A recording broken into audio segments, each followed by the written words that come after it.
Assalamualaikum warahmatullahi wabarakatuh. Perkenalkan, nama saya Freddy Tanda dengan NIM D1D022059.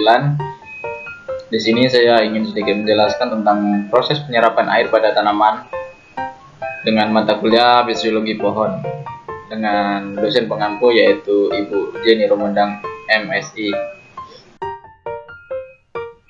Lingkup materi yang akan saya bahas diantaranya yaitu yang pertama proses penyerapan air pada tanaman, yang kedua perjalanan dan peredaran air pada tubuh tanaman, yang ketiga perbedaan transpirasi dan evapotranspirasi pada tanaman, dan yang terakhir yaitu proses terjadinya.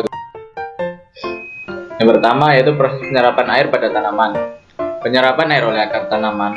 Penyerapan air oleh akar tanaman itu terutama dilakukan oleh bulu akar yang terendam di dalam tanah. Air berdifusi masuk bulu akar pada dinding sel, masuk ruang bebas, melewati membran plasma secara osmosis dan kembali berdifusi memasuki plasma. Karena organela dibatasi oleh membran yang diferensial permeabel, maka transfer air diantaranya harus menggunakan mekanisme osmosis. Hal ini dapat dibuktikan dari kejadian berikut ini. Yang pertama yaitu yang tergenang, sehingga lingkungan perakaran berada dalam kondisi anaerob. Tumbuhan tersebut akan layu bahkan mati. Yang kedua, pemberian KCN yang menghambat respirasi akan mengurangi penyerapan air. Yang ketiga, penyerapan hanya berlangsung pada sel-sel hidup. Lalu penyerapan melalui daun tumbuhan. Air yang diperlukan oleh tumbuhan sebagian besar diserap melalui akar. Di samping itu ada pula tumbuhan yang mampu menyerap air melalui daun atau batang. Penyerapan air oleh daun ini dipengaruhi oleh beberapa faktor, antara lain yaitu struktur dan permeabilitas epidermis dan cuticula.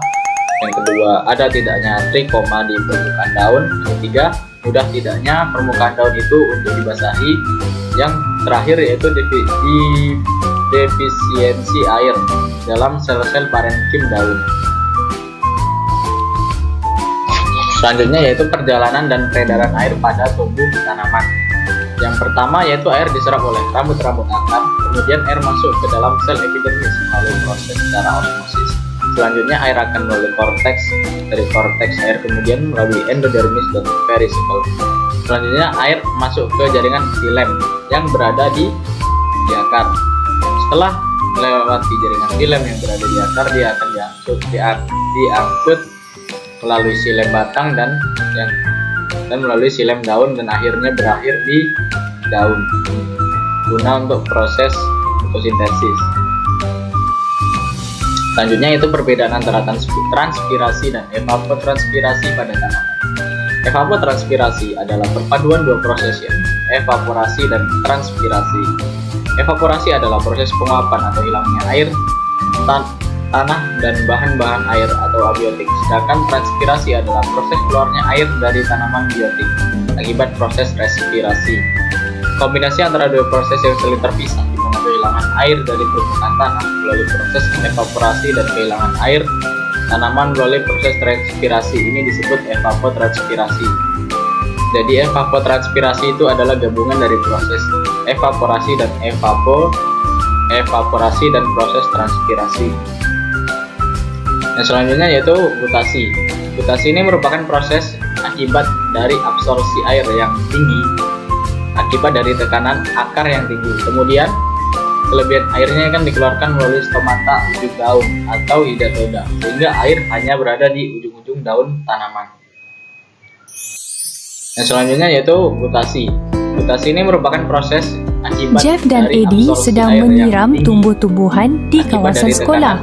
Jeff bertanya, "Cantik bunga-bunga ini, bukan?" "Ya, cantik. Pastikan awak menyiram pokok-pokok bunga itu betul-betul, kerana sudah seminggu hujan tidak turun," kata Eddie. "Oh tidak, lihat tumbuhan di sana. Ia telah layu," kata Jeff. "Saya rasa kita tidak menyiramnya dengan cukup. Ia kehilangan terlalu banyak air melalui transpirasi," Eddie menerangkan. Bagaimanakah transpirasi menyebabkan tumbuhan layu? Tanya Jeff. Transpirasi adalah penyejatan air dari stoma daun, kata Eddie. Tumbuhan kelihatan segar pada waktu pagi. Batangnya tegak dan daun tidak layu. Ini kerana sel-sel tumbuhan yang segar mengandungi air. Apabila ada cahaya matahari, tumbuhan mula menjalankan fotosintesis. Stoma pada daun terbuka. Transpirasi berlaku dan air tersejat melalui stoma. Eddie menerangkan. Saya fikir tumbuhan itu layu kerana keadaan yang sangat panas pada waktu petang, kata Jeff.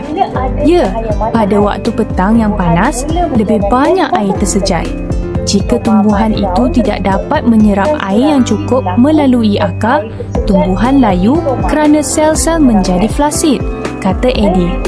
Adakah tumbuhan menjalankan transpirasi pada waktu malam? Tanya Jeff.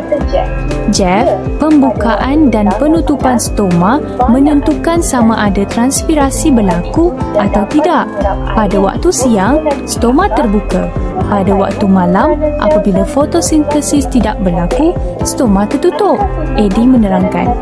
Bagaimanakah tumbuhan kehilangan air jika transpirasi berkurang pada waktu malam? Tanya Jeff. Sesetengah tumbuhan kehilangan air melalui gutasi. Rumput, gandum, tomato dan strawberry mempunyai liang-liang hidatot di tepi daun. Air dirembeskan melalui liang-liang ini pada waktu malam atau apabila kelembapan adalah tinggi, kata Eddie. Sesetengah tumbuhan kehilangan. Sekian presentasi video yang dapat saya sampaikan. Apabila ada kesalahan dalam penyampaian dan kekurangan, saya mohon maaf yang sebesar-besarnya. Saya akhiri. Wassalamualaikum warahmatullahi wabarakatuh. Selamat sore.